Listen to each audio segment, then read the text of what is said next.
Hello everyone, in today's video I'm going to show you on how you can round corners in Bambu Studio. So there isn't a button to actually round corners easily, but what we can do is to do something like adding our cube first.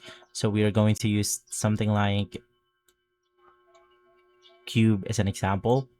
And basically from here, what you want to do is to just click on the add negative part.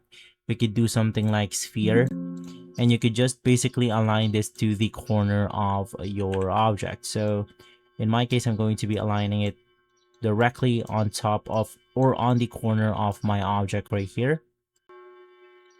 And of course, right after making your adjustments, you could create multiple of this objects negatives, and then of course we could just basically repeat the same process, which is to click on the move button, move it to the part where we want to add our rounded corners,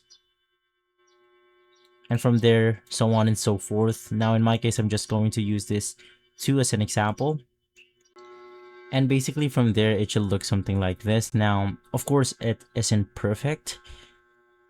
Bambu Studio is not a 3D modeling software, but is a slicer, so all we have to do is to basically use simple objects in order to achieve complex shapes like this one. So basically, if this video has been helpful, leave a like, subscribe, and follow us for more videos like this. Thanks for watching.